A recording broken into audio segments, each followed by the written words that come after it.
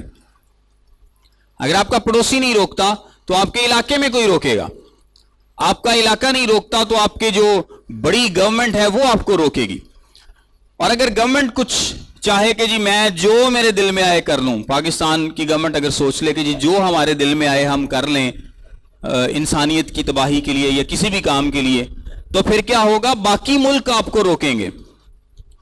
اور اگر کچھ ملک مل کر کوشش کریں کہ ہم دنیا کو تباہ و برباد کر دیں گے یا جو مرضی دل میں آئے کریں گے, تو پھر کیا ہوگا؟ جو دنیا کی اور مملکتیں ہیں وہ ان کو روکیں گی. سو خدا نے ایک ایسا نظام بنایا ہے جس میں ایک پر دوسرے کا چیک ہے. یعنی اگر کوئی ایک غلط کرنا بھی چاہتا ہے تو دوسرا اس کو روکتا ہے, دوسرا کرنا چاہتا ہے تو تیسرا اس کو روکتا ہے. لیکن ابلیس کو یہ سوٹ نہیں کرتا. ابلیس کو یہ سوٹ کرتا ہے ایک ہی گورنمنٹ ہو, ایک ہی اس کا سربراہ ہو, ایک ہی مذہب ہو, اور وہ کس کی مرضی کے مطابق چلے؟ ابلیس کی مرضی کے مطابق. اور مکاشفہ کی کتاب میں کیا ہے؟ جب اینٹی کرائسٹ آئے گا, جب مخالف مسیح ہوگا, تو تب کیا ہوگا؟ ایک ہی گورنمنٹ ہوگی. آپ کو پتا نا کہ ابلیس بیسیکلی چاہتا ہے کہ دنیا میں ایک ہی مذہب ہو اور ایک ہی گورنمنٹ ہو, ایک ہی سپر پاور ہو اور اس کے پاس سارا کنٹرول ہو, جو میں چاہوں میں کروا لوں. اور جب ایک ہی گورنمنٹ ہوگی تو تب بھی روکنے والا کوئی دوسرا نہیں ہوگا. کلام مقدس میں کیا لکھا ہے کہ روکنے والے کو کچھ دیر کے لیے ریسٹرین کر دیا جائے گا. یعنی خدا اس کو کھلی اجازت دے گا, جو وہ کرنا چاہے وہ کر لے. اور پھر وہ کیا کرے گا؟ وہ لوگوں کو قتل کرے گا. جو کوئی مسیح کا نام لے گا اس کو قتل کرے گا, جو کوئی مقدس اس کو ملے گا اس کو قتل کر دیا جائے گا. آج تو ایسا نہیں ہے نا پوری دنیا میں, کیونکہ اگر آپ کے ایک ملک میں اگر یہ فیصلہ کر بھی لے کہ میں یہاں پر مسیحی لوگوں کو مار دوں, تو دوسرا ملک اس میں انٹروین کرے گا. اگر دو ملک یہ سوچ لیں کہ جی ہم یہاں پر سارے مسیحی لوگوں کو مار دیں گے, تو کیا ایسا ہو سکتا ہے؟ نہیں ہو سکتا, کیونکہ اور ممالک بیچ میں کود پڑیں گے, وہ کہیں گے کہ ایسا نہیں ہو سکتا, ہم تمہیں ایسا نہیں کرنے دیں گے, یہ خدا کا نظام ہے. لیکن ون ورلڈ اگر آپ سوچیں کہ ایک ہی سپر پاور ہو اور اس پر جو حکمران ہے وہ بھی ایک 2 نمبر ابلیس کا کرندہ ہو, تو وہ تو جو دل میں آئے کرے گا, اس کو کوئی روکنے والا نہیں ہوگا. سو یہ بہت جلد, نو کے بہت جلد یہ کیا کرنے جا رہے ہیں؟ یہ پھر وہی کام کرنے جا رہے ہیں جس سے خدا نے ان کو روکا ہے. اور جس طرح کہ 8ویں آیت میں لکھا ہے, بنی حام سے کون پیدا ہوا ہے؟ کوش. اور کوش سے کون پیدا ہوا ہے؟ نمرود. سو نمرود کا دادا کون ہوا؟ حام. حام نمرود کا دادا ہے, اور اس کا پردادا کون ہے؟ نو. سو یہ 3-4 نسلوں ہی کی بات ہے, زیادہ لمبی بات نہیں ہے کہ خدا نے, اور ظاہری سی بات ہے دادا پردادا کی اگر بات ہے تو کوئی اتنی لمبی بات تو نہیں ہے نا کہ ان کو پتہ ہی نہیں ہے. اور یہ جو واقعہ ہے یہ اندازہ لگایا جاتا ہے کہ یہ 100 سال بعد ہوا تھا. جب نوح کا طوفان آیا ہے اس کے تقریباً 100 سال کے بعد. یعنی یہ جو 10ویں باب میں ہم پڑھتے ہیں نا جینیالوجی, جو ہمیں ناموں کی فہرست ہے, اس سے ہمیں پتہ چلتا ہے یہ تقریباً نوح کے طوفان کے 100 سال بعد یہ واقعہ پیش آیا ہے. یعنی جسٹ 100 سال کے اندر دنیا اتنی خراب ہو چکی ہے کہ وہ ابلیس کے پلان پر عمل کرنا انہوں نے شروع کر دیا ہے. خدا کے حکم کو چھوڑ دیا کہ ساری دنیا میں پھیل جاؤ, وہ نہیں مانا, بلکہ اپنی مرضی کرنا چاہتے ہیں کہ ہم سارے اکٹھے ہو جائیں, ایک ہی حکومت ہو, ایک ہی پاور ہو, ایک ہی زبان ہو, اور ایک ہی ہمارے پاس سب کچھ ہو. سو لکھا ہے انہوں نے آپس میں کہا وہ ہم اینٹیں بنائے اور ان کو آگ میں خوب پکائیں. سو انہوں نے پتھر کی جگہ اینٹ سے اور چونے کی جگہ گارے سے کام لیا. پھر وہ کہنے لگے آؤ ہم اپنے واسطے ایک شہر اور ایک برج جس کی چوٹی آسمان تک پہنچے بنائیں اور یہاں اپنا نام کریں. ایسا نہ ہو کہ ہم تمام روئے زمین پر پراگندہ ہو جائیں. اب تمام روئے زمین پر پراگندہ ان کو کون کرنا چاہتا تھا؟ خدا کرنا چاہتا تھا. خدا نے ان کو یہی کہا تھا نا کہ پھیل جاؤ ہر جگہ. تو وہ خدا کے حکم کے اگینسٹ ہی سارے لوگ چل پڑے ہیں, خدا کے حکم کے اگینسٹ چل پڑے ہیں. اور 3 چیزیں ہیں جو وہ کرنا چاہتے ہیں. سب سے پہلا جو وہ کام کرنا چاہتے ہیں وہ اپنے لیے ایک شہر بنانا چاہتے ہیں. وہ کیا کرنا چاہتے ہیں؟ ایک شہر بنانا چاہتے ہیں. پھر وہ اپنے لیے ایک برج بنانا چاہتے ہیں. اپنے لیے ایک برج بنانا چاہتے ہیں جس کی چوٹی آسمان تک پہنچے. اور تیسرے نمبر پر لکھا ہے یہاں اپنا نام کریں. تیسرے نمبر پر ان کی خواہش کیا ہے کہ وہ اپنا نام یہاں پر پیدا کریں یا مشہور کریں. سو جہاں تک بات ہے شہر بنانے کی، تو میں نے آپ کو بتایا کہ یہ کانسیپٹ ان کا جو ہے یہ خدا کے کلام کے اگینسٹ ہے. وہ سیٹل ہونا چاہتے ہیں، ایک جگہ میں سیٹل ہونا چاہتے ہیں، لیکن خدا ایسا نہیں چاہتا تھا. خدا چاہتا تھا کہ وہ تمام روئے زمین پر پھیل جائیں. اور ان کا جو شہر بنانے کا مقصد ہے وہ دیکھیں کیا لکھا ہے. آؤ ہم اپنے واسطے ایک شہر اور ایک برج بنائیں. کس کے واسطے؟ اپنے واسطے. اس کا مقصد خدا کے واسطے نہیں ہے، یعنی خدا کے جلال کے لیے یہ شہر نہیں ہے. وہ کس کے لیے بنانا چاہتے ہیں؟ وہ اپنے واسطے بنانا چاہتے ہیں. وہ خدا کے نام کو جلال دینے کے لیے یہ شہر نہیں بنانا چاہتے، وہ اپنے لیے یہ شہر بنانا چاہتے ہیں، اپنے نام کو جلال دینا چاہتے ہیں، اپنی مرضی کو پورا کرنا چاہتے ہیں اور خدا کی مرضی کو پورا کرنا نہیں چاہتے. اور اسی طرح یہ جو برج ہے یہ ایک بڑی انٹرسٹنگ بات ہے اور اس پر بہت سارے سوال بھی پوچھے جاتے ہیں. اس کو بولتے ہیں زگورات. اس کو کیا بولتے ہیں؟ زگورات. اس کا کیا مطلب ہے؟ اینٹوں سے سٹیپ وائز ایک بلڈنگ بنائی جاتی ہے جو نیچے سے ریکٹینگل یا سکوئر شیپ کی ہو سکتی ہے. اس کے اوپر ایک عبادت کے لیے جگہ بھی بنائی جاتی ہے. اور اس کی جو چوٹی انہوں نے لکھا نا کہ جس کی چوٹی آسمان میں ہو یا اس کے اندر ہو. سو یہ بیسیکلی کس چیز کو ظاہر کرتا ہے؟ یہ خداؤں کے ساتھ ایک کنیکشن کو ظاہر کرتا ہے. نمرود کو کیا اس کو پتا چل چکا تھا کہ انسان کو مذہب کی ضرورت ہے، اس کو کسی نہ کسی خدا کی ضرورت ہے کہ وہ اس کو اکٹھا رکھ سکے. سو وہ کیا کہتا ہے؟ پہلی جو سیاسی قوت ہے کہ آؤ ہم یہاں پر سارے سیٹل ہوں، ہماری ایک ہی اکٹھی قوت ہوگی. اور وہ لوگوں کے مذہب کو بھی ایک کرنا چاہتا ہے. اور وہ مذہب کیا ہے؟ خدا کے کلام کے اگینسٹ ہے. یعنی اور آج بھی بہت سارے اس طرح کے جو زگوریٹ ہیں جو بنائے گئے اس زمانے میں مسوپتامیہ کے علاقے میں، یعنی جس میں عراق اور سیریا اور سارے علاقے آتے. یہ بڑا زبردست علاقہ تھا اور باغ عدن بھی اسی علاقے میں تھا. یعنی یوفرات، جو دریائے فرات ہے، یوفریٹیز ریور، اس کے بالکل پاس.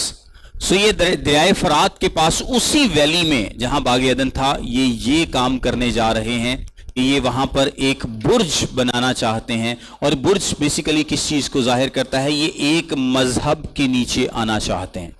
یہ برج بیسیکلی ظاہر کرتا ہے خداؤں کے آنے جانے کو، خداؤں کے آنے جانے کو. اس کا اور بھی اس کے پیچھے ایک بڑی لمبی داستان ہے، لیکن بیسیکلی جو اس کا کیا مطلب ہے کہ یہاں پر یہ بت پرستی کا آغاز کرتے ہیں. یہاں پر یہ اور خداؤں کا، ان کو ماننے کا، ان کو پوجنے کا آغاز کرتے ہیں خدا کے علاوہ. یعنی ایک مذہب کے نیچے یہ آنا چاہتے ہیں. اور اس کے بعد تیسرے نمبر پر لکھا ہے اور یہاں پر اپنا نام کریں، ایسا نہ ہو کہ ہم تمام روئے زمین پر پراگندہ ہو جائیں.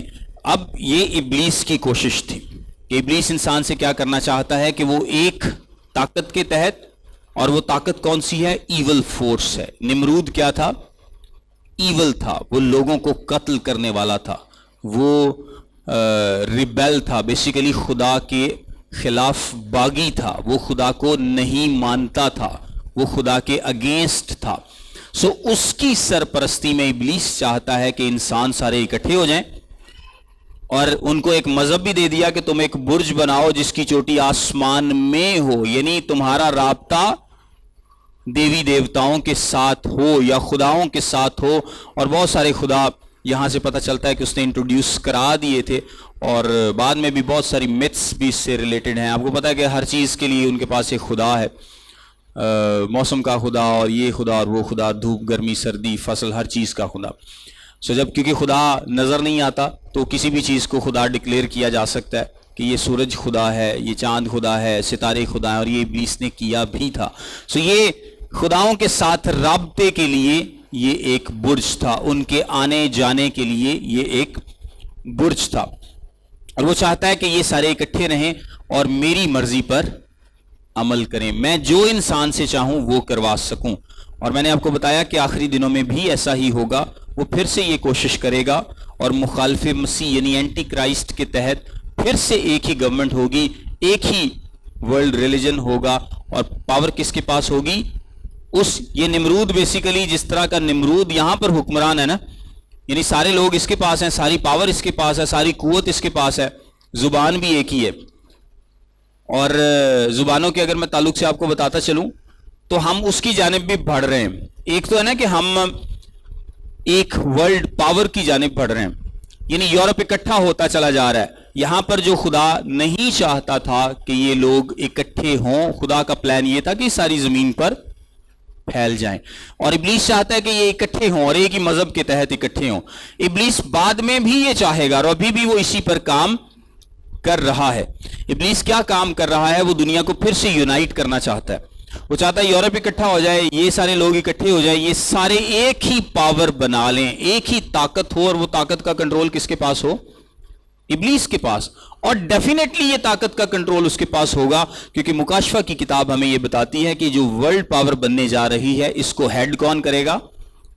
مخالف مسیح. جس شخص کو مخالف مسیح کہا جاتا ہے، مخالف مسیح اس طاقت کا سربراہ ہوگا. اور مخالف مسیح کے پیچھے کون ہوگا؟ ابلیس ہوگا. یعنی یہ جو اب طاقت ہے نمرود کے زمانے میں، اس کا سربراہ کون ہے؟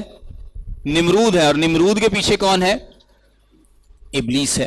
اور پھر آگئی زبانوں کی بات. اب آپ کو پتا ہے کہ انسان زبانوں کے گروہوں میں بٹا ہے. اگر آپ نے انسان کو اکٹھا کرنا ہے تو آپ کو ان کی زبان ایک کرنی پڑے گی، ورنہ وہ زبانیں اگر ڈیفرنٹ ہوں گی نا تو وہ گروہوں میں تقسیم ہو جائے گا، وہ الگ ہو جائے گا. سو اس پر بھی اس کا کام جاری ہے.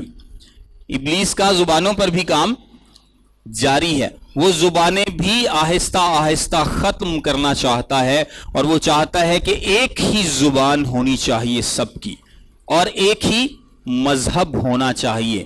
زبان ایک ہوگی، مذہب ایک ہوگا، سپر پاور ایک ہوگی، تو سارے لوگ پھر سے کیا ہو جائیں گے؟ اکٹھے ہو جائیں گے. جس طرح کہ یہ لوگ اکٹھے ہوئے تھے، اور ان کا جب سربراہ ابلیس کے کنٹرول میں ہوگا تو ابلیس اپنے مقاصد اس سے پورے کروا سکے گا. اور جس طرح ہم نے دیکھا کہ خدا نے بہت سارے ریاستیں بنائی ہیں، ملک بنائے ہیں، لوگوں کے مختلف جتھے ہیں، کوئی زبان کی بیس پر ہے، کوئی مذہب کی بیس پر ہے، کوئی رنگ نسل کی بیس پر ہے، تو وہ سارے ایک دوسرے پر کنٹرول رکھتے ہیں. امریکہ کچھ بھی کرنا چاہتا ہے، چائنا اپوز کرتا ہے، چائنا کچھ کرنا چاہتا ہے، روس اپوز کرتا ہے. لیکن آہستہ آہستہ کیا ہوگا؟ یہ سارے ایک ہی طرف جا رہے ہیں جب یہ سارے اکٹھے ہو جائیں گے. زبانوں کے تعلق سے میں آپ کو اگر ایک انٹرسٹنگ بات بتاؤں تو اس وقت دنیا میں 15 زبانیں ایسی ہیں جن کو دنیا کے آدھے سے زیادہ لوگ بولتے ہیں. کتنی زبانیں؟ صرف 15 زبانیں ہیں جن کو دنیا کی آدھے سے زیادہ آبادی بولتی ہے. اور اگر آپ تھوڑا سا اور اس کو ایکسپینڈ کر لیں تو دنیا کی 90% آبادی 100 زبانیں بولتی ہے. دنیا کی 90% آبادی، یعنی اب بھی جو دنیا میں ہزاروں زبانیں موجود ہیں، یہ صرف دنیا کا 10% حصہ ہے جو کہ زیادہ تر زبانیں بولتا ہے. اور ریگولر بڑی سپیڈ سے دنیا سے زبانیں ختم ہو رہی ہیں. زبانیں نئی نہیں انٹروڈیوس ہو رہی ہیں. آپ دیکھیں کہ نئی زبان کہاں پہ انٹروڈیوس ہو رہی ہے؟ اب زبانیں ختم ہو رہی ہیں. ایون کہ ہم سارے پنجابی لوگ یہاں پر بیٹھے ہیں تو آپ دیکھیں کہ پنجابی کہیں پڑھائی جاتی ہے؟ دنیا میں اس وقت صرف 600 زبانیں ہیں جو کہ پڑھائی جاتی ہیں بچوں کو. ایک سروے کی بات بتا رہا ہوں کہ صرف 600 زبانیں ہیں جو کہ پڑھائی جا رہی ہیں. جو زبان پڑھائی نہیں جائے گی وہ ختم ہو جائے گی. پنجابی بھی اب کہیں پڑھائی نہیں جاتی. اسی لوگ بولنے ہیں، لیکن یہ کہ ہمارے بچے ان کو کم پتہ ہے پنجابی کا. اب آگے ان کے بچے، تو میرا خیال ہے کچھ نسلوں کی بات ہے، اور بعد کتاباں کتاباں سے شاید رہ جائے کتے اگر کوئی پنجابی ہوئے، یا صرف وہ جی میرا دادا ایک زبان بولتا تھا. تو یہ پنجابی بھی آہستہ آہستہ آپ دیکھیں کہ کم کم کم ہوتی جا رہی ہے، کیونکہ لوگ کیا کر رہے ہیں؟ لوگ انگریزی کی طرف موو کر رہے ہیں. انگریزی زبان کی طرف. اور اندازہ یہی لگایا جاتا ہے کہ جب مخالف مسیح آئے گا آخری دنوں میں تو وہ جو ون ورلڈ پاور بنے گی یا اس کا ایک ون ورلڈ ریلیجن بھی بنانے کی وہ کوشش کر رہے ہیں کہ سارے مذہبوں کو نا ایک ہی مذہب کے نیچے اکٹھا کر لیا جائے. تو وہاں پر زبان کون سی ہوگی؟ انگریزی زبان ہوگی، کیونکہ ڈومیننٹ لینگویج ہے. انگریزی زبان آج بھی پوری دنیا میں بولی جاتی ہے، لیکن کوشش یہی ہے کہ انگریزی زبان اتنی پھیل جائے کہ یہ ایک ہی زبان ہو جو سب کو آتی ہو، تاکہ یہ جو زبان کی بیسس پر تقسیم ہے یہ نہ ہو، زبان کی بیسس کی تقسیم نہ ہو. سو ابلیس اسی طرف سوسائٹی کو لے کر جا رہا ہے مختلف طریقوں سے، اور یہ سوسائٹی اس طرف جا رہی ہے کیونکہ اس سے خدا کے مقاصد جو اینڈ ٹائمز کے بارے میں لکھے ہیں وہ پورے ہوں گے. سو ایک اور میں انٹرسٹنگ آپ کو بات بتاؤں کہ دنیا میں 34 ٹوٹل 6800 زبانیں آج بولی جاتی ہیں، اور بہت ساری زبانیں تو صرف چند 100 لوگ بولتے ہیں. اور جس سپیڈ سے یہ ختم ہو رہی ہیں نا، آپ بہت جلد دیکھیں گے کہ زبانیں زمین سے ختم ہوتی جائیں گی. کچھ لوگ کوشش کر رہے ہیں، وہ اپنے جس طرح چائنا ہے، جرمنی ہے، وہ اپنی زبانوں کو مینٹین کرنے کی کوشش میں ہیں، لیکن انگریزی اتنی چھا گئی ہے. بلکہ میں تے اکثر مثال دینا، ساڑھے کئی دیسی ماں پیو وہ انی کوشش کر دینے کہ انہوں نے بچہ انگریزی بولے. یقین کرو ٹوٹی پجی انگریزی بولن گے انگریزی بچے دے نال. کیوں؟ کیونکہ وہ چاہتے ہیں کہ ہمارے بچے کو انگریزی آنی چاہیے. اور میں نے ایک بندے کو مثال دی، میں نے کہا جہاں پر میں کام کرتا ہوں نا، وہ اگر میں آپ کو مثال دوں، بہت بڑی مل ہے وہ، تو میں نے کہا جتنے لوگ 5 لاکھ یا 10 لاکھ سے اوپر سیلری لیتے ہیں نا، کافی سارے ہیں. میں نے کہا ایک بندے نو انگریزی سے میل نہیں لکھنی آندی. میں تو ویسے ایک سٹیٹ دس رہا کہ کیوں اسی انہیں پاگل ہوئے ہیں کہ صرف لوگوں کو انگریزی آئے. بچے کے اندر سکل ڈیولپ ہونا چاہیے نا، اس کو کچھ نہ کچھ سکل آنا چاہیے. صرف زبان نہیں کہ جی انگریزی میں بات کر لے گا تو ہوئے جناب میرا بچہ بہت پڑھا لکھا ہے کیونکہ اس کو انگریزی آ گئی. اور ہم لوگ اسی کوشش میں ہیں، ہر وقت بچے کو نا فورس کریں گے کہ نہیں this that can code Lalu کے نا تو چلو گزارا کرا کرو گے. وہ گل سمجھو لیں. کچھ بچے اسکولوں میں بھی پریشرائز کرتے ہیں کہ بھئی بچہ بولے گا تو صرف انگریزی بولے گا. تو میں نے کہا جی جتنے 5 لاکھ سیلری سے اوپر والے نا، کس سے انہوں انگریزی نہیں آندی، لیکن ان کو اپنا کام آتا ہے. اگر کوئی مارکیٹنگ میں ہے تو وہ جانتا ہے کہ میں نے مارکیٹنگ کیسے کرنی ہے، کوئی پروڈکشن میں ہے تو وہ جانتا ہے کہ مجھے پروڈکشن کیسے کرنی ہے. تو میں کہ جنہیں اچھے انگریزی والے نے نا، وہ سارے لاکھ تو تھلے نے. سو یہ ڈپینڈ نہیں کرتا اس بات پر کہ آپ کو انگریزی کتنی اچھی آتی ہے. آپ کے اندر سکل، ہاں یہ بھی ہو سکتا ہے آپ کی انگریزی بھی اچھی ہو، آپ کے اندر سکل بھی ہو. لیکن یہ میں اس لیے آپ لوگوں کو بتا رہا ہوں کہ اگر آپ میں سے کوئی ایسا کرتا ہے نا جو اپنے بچوں کے ساتھ ہر وقت کوشش کرتے ہیں کہ بس ان کو انگریزی آ جائے اور کچھ آئے نہ آئے، تو آپ اپنے بچوں کے ساتھ یہ ظلم نہ کریں. ان کے اندر سکل ڈیولپ ہونے دیں، اور وہ جو بھی کریں گے، جو بھی کمائیں گے آگے، وہ اپنے سکل کے حساب سے کریں گے. کیونکہ گورے کو انٹرسٹ نہیں ہے کہ بچے کو زبان انگریزی سے ہی آتی ہے کہ نہیں. وہ پاکستانیوں سے جب کام کرتے ہیں نا تو کوئی انٹرسٹ نہیں ہے ان کو کہ یار اس کو صحیح انگریزی آتی ہے کہ نہیں. وہ یہ دیکھتا ہے کہ یہ میرا کام ٹھیک سے کر لے گا کہ نہیں. یعنی اگر اس نے کوئی کپڑے کا آرڈر ہے، کوئی فٹ بالز کا، کوئی ایکسپورٹ کا آرڈر ہے مثال کے طور پر، تو اس نے صرف یہ دیکھنا ہے کہ میری چیز اچھی بنے گی کہ نہیں، چاہے وہ ایک ان پڑھ آدمی بنا رہا ہے. اس نے یہ نہیں دیکھنا کہ یہ انگریزی نہیں اچھی بولتا میں نے اسے کام نہیں کرنا. لیکن ہمارے اندر یہ کمپلیکس ہے کہ ہم کہتے ہیں کہ نہیں، جدوں تک انگریزی نہیں تو کچھ بھی نہیں. بہرحال یہ دنیا جو ہے یہ اسی طرف موو کر رہی ہے. اب آگے دیکھیں آگے کیا لکھا ہے. 5ویں آیت میں لکھا ہے، اور خداوند اس شہر اور برج کو جسے بنی آدم بنانے لگے دیکھنے کو اترا. یہ صرف انسانی لحاظ سے اس کو بیان کیا گیا ہے، جس طرح پہلے بھی ہم نے بات کی کہ لکھا ہے نا کہ خداوند دل میں ملول ہوا، یا خداوند انسانی ٹرمز میں ہم خدا کو اس کے ایموشنز کو ایکسپلین کرتے ہیں تاکہ انسان سمجھ پائے کہ کیا کہا جا رہا ہے. سو انہی ٹرمز میں لکھا، اور خداوند اس شہر اور برج کو جسے بنی آدم بنانے لگے دیکھنے کو اترا. اور خداوند نے کہا دیکھو یہ لوگ سب ایک ہیں، اور ان سبوں کی ایک ہی زبان ہے، اور جو یہ کرنے لگے ہیں تو اب کچھ بھی جس کا وہ ارادہ کریں ان سے باقی نہ چھوٹے گا. اچھا یہ اس سینس میں لکھا ہے، میں نے آپ کو بتایا کہ اگر ایک ہی گورنمنٹ ہوگی تو وہ گورنمنٹ جو بھی کرنا چاہے وہ کر لے گی. کسی پر ظلم کرنا چاہیں کر لیں گے کیونکہ ان کو کوئی روکنے والا نہیں ہے. ایک کے اگینسٹ دوسرے کو فائدہ دینا چاہیں تو وہ فائدہ دے لیں گے، کیونکہ کوئی ان کو پوچھنے والا، کوئی ان کو روکنے والا نہیں ہے. سو جو بھی وہ جس طریقے سے بھی اپنی گورنمنٹ چلانا چاہیں وہ اپنی گورنمنٹ چلائیں گے، ان کو کوئی پوچھنے والا نہیں ہوگا، کوئی روکنے والا نہیں ہوگا. سو آؤ ہم وہاں جا کر ان کی زبان میں اختلاف ڈالیں. اچھا، انسانوں نے کیا کہا تھا؟ آؤ ہم شہر اور برج بنائیں. اور خداوند نے کیا کہا ہے؟ آؤ ہم وہاں پر جا کر ان کی زبانوں میں اختلاف ڈالیں. اور یہ دوسری دفعہ، اس سے پہلے خدا نے کب کہا تھا کہ ہم انسان ہم میں سے ایک کی مانند ہو گیا، آؤ ہم انسان کو اپنی صورت اور شبیہ پر بنائیں. سو یہ کس چیز کو ظاہر کرتا ہے؟ یہ تثلیث کو ظاہر کرتا ہے. سو ان کی زبان میں اختلاف ڈالیں تاکہ وہ ایک دوسرے کی بات سمجھ نہ سکیں. پس خداوند نے ان کو وہاں سے تمام روئے زمین میں پراگندہ کیا، سو وہ اس شہر کے بنانے سے باز آئے. خداوند نے ان کی زبانوں میں اختلاف ڈال دیا، یعنی ایک کی بات اب دوسرے کو سمجھ نہیں آ رہی، دوسرے کی بات تیسرے کو سمجھ نہیں آ رہی. سو ڈیفینیٹلی جب آپ کو بات سمجھ ہی نہیں آئے گی، اسی طرح آپ کے جو آس پاس چائنیز لوگ ہوں تو کیا ہوگا کہ تسی چپ کر کے بیٹھے رہو گے، تانوں کی پتا ہو کی کہنا ہے یا انہوں کی پتا کہ تسی کی کہہ رہے ہیں.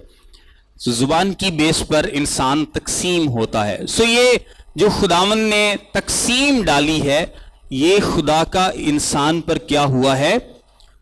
فضل ہوا ہے. یہ خدا کی طرف سے کیا ہوا ہے؟ فضل ہوا ہے. کیونکہ اگر یہ تقسیم نہ ڈالی جاتی، اگر انسان تتر بتر نہ ہوتا، پراگندہ نہ ہوتا، زمین پر نہ پھیل جاتا، اور اسی طریقے سے جو یہ کرنا چاہ رہے ہیں ویسا ہی ہوتا، تو پھر کلام میں کیا لکھا ہے کہ جو بھی وہ کرنا چاہیں ان کو روکنے والا کوئی نہیں ہوگا. سو انسان پر فضل ہوا، خدا نے انسان پر فضل کیا کہ اس نے ان کی زبانوں میں اختلاف ڈالا، اور پھر جس کو جس کی سمجھ آئی وہ اسی کے ساتھ وہاں سے چلا گیا اور مختلف علاقوں میں آباد ہو گئے. اس لیے اس کا نام بابل ہوا، کیونکہ خداوند نے وہاں ساری زمین کی زبان میں اختلاف ڈالا، اور وہاں سے خداوند نے ان کو تمام روئے زمین پر پراگندہ کیا. اب یہاں سے اگر آپ 10ویں باب پر واپس آئیں تو یہاں پر لکھا ہے نوح کے بیٹوں سم، حام اور یافت کی اولاد یہ ہیں. طوفان کے بعد ان کے ہاں بیٹے پیدا ہوئے. یہاں پر پہلے بنی یافت کا ذکر ہے، پھر بنی حام کا ذکر ہے، اور پھر بنی سم کا ذکر ہے. اور اگر 21ویں آیت آپ دیکھیں تو وہاں پر لکھا سم کے ہاں بھی جو تمام بنی عبر کا باپ اور یافت کا بڑا بھائی تھا اولاد ہوئی. یہ عبر بیسیکلی کیا ہے؟ یہ عبرانی لوگ جن کو کہا جاتا ہے. اب یہاں پر بتایا گیا ہے 31ویں آیت دیکھیں. سو بنی سم یہ ہیں جو اپنے اپنے ملک اور گروہوں میں اپنے قبیلوں اور اپنی زبانوں کے مطابق آباد ہیں. نوح کے بیٹوں کے خاندان ان کے گروہوں اور نسلوں کے اعتبار سے یہی ہیں، اور طوفان کے بعد جو قومیں زمین پر جا بجا منقسم ہوئیں وہ انہی میں سے تھیں. اور جو میں نے آپ کو 100 سال کا اندازہ بتایا نا، یہ یہاں سے لگایا جاتا ہے 25ویں آیت اگر آپ دیکھیں. اور عبر کے ہاں 2 بیٹے پیدا ہوئے، ایک کا نام فلج تھا کیونکہ زمین اس کے ایام میں بٹی، تقسیم ہوئی. سو یہاں سے اندازہ لگایا جاتا ہے اس کرونالوجی سے کہ یہ تقریباً 100 سال کا وقت تھا، یعنی طوفان کے 100 سال کے بعد یہ واقعہ ہوا. اور 11واں باب بتا رہا ہے کہ کس طرح سے زبانیں تقسیم ہوئیں. اور 10واں باب، کیونکہ اکثر یہ پیدائش کی کتاب میں آپ کو ملے گا، یہ لکھنے کا طریقہ بھی ہے کہ یہ جو مختلف علاقوں میں اپنے اپنے گروہوں کے مطابق تقسیم ہو کر جا بجا یہ لوگ بس گئے ہیں، اس کی وجہ کیا تھی؟ اس کی وجہ 11ویں باب میں لکھی ہے کہ یہ لوگ ایک شہر، ایک سیٹلمنٹ، ایک برج، ایک مذہب اور اپنا نام وہاں پر چاہتے تھے. لیکن خدا کیا چاہتا تھا کہ یہ لوگ پوری دنیا پر پھیل جائیں اور تمام زمین کو معمور و محکوم کریں. اور اس کے بعد ہم نیکسٹ ابراہیم کی بلاہٹ کو اور کس طرح سے خدا نے بنی اسرائیل کو ایک مشنری نیشن ہونے کے لیے بلایا، اس سارے واقعے کو دیکھیں گے. God bless you.